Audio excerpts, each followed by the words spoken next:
Hello everyone. ಇವತ್ತಿನ video ಏನು ಅಂತ ಅಂದರೆ, ಇದು ಇನ್ಸುಲಿನ್ ಪ್ಲಾಂಟ್ ಅಂತ ಹೇಳ್ಬಿಟ್ಟು.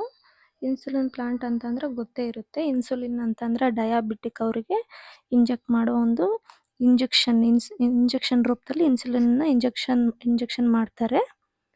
ನೋಡಿ, ಇದು ಇನ್ಸುಲಿನ್ ಪ್ಲಾಂಟು ಡಯಾಬಿಟಿಕ್ಕಿಗೆ ಮತ್ತು ಅಥವಾ ಸಕ್ಕರೆ ಕಾಯಿಲೆ, ಮಧುಮೇಹ ಅಂತಾರಲ್ಲ, ಈ ಕಾಯಿಲೆಗೆ ಇನ್ಸುಲಿನ್ನ ಇಂಜೆಕ್ಟ್ ಮಾಡ್ತಿಲ್ಲ. ಅದೇ ರೀತಿಯೇ ಇದನ್ನು ಕೂಡ ಅಷ್ಟೇನೆ.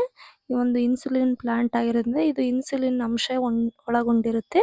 ನಾವು ಶುಗರ್ ಕಾಯಿಲೆ ಅಥವಾ ಮಧುಮೇಹ ಕಾಯಿಲೆ ಇರುತ್ತಲ್ಲ, ಅವರು ಇದನ್ನು ತಿಂದರೆ ಶುಗರ್ ಕಂಟ್ರೋಲಿಗೆ ಬರುತ್ತೆ ಅಂತ ಒಂದು ವದಂತಿ ಇದೆ. ಅದು ಮತ್ತೆ ಇದು ತಿನ್ನೋದಕ್ಕೂ ತುಂಬ ಚೆನ್ನಾಗಿರುತ್ತೆ, ಹುಳಿ ಹುಳಿಯಾಗಿ. ನೀವು ಟ್ರೈ ಮಾಡಿ. ನಿಮ್ಮ ಮನೆ ಹತ್ರ ಅಥವಾ ಪಾರ್ಕಲ್ಲಿ ಮನೆ ಹತ್ರ ಎಲ್ಲ ಹಾಕೊಂಡಿರ್ತಾರೆ. ಈ ಗಿಡ ತುಂಬ ಚೆನ್ನಾಗಿರುತ್ತೆ. ಎಲೆನೂ ಕೂಡ ತಿನ್ನೋಕ್ಕೆ ಎಲೆ ಆದರೆ ತುಂಬ ಚೆನ್ನಾಗಿರುತ್ತೆ. ನೀವು ಟ್ರೈ ಮಾಡಿ. Thank you.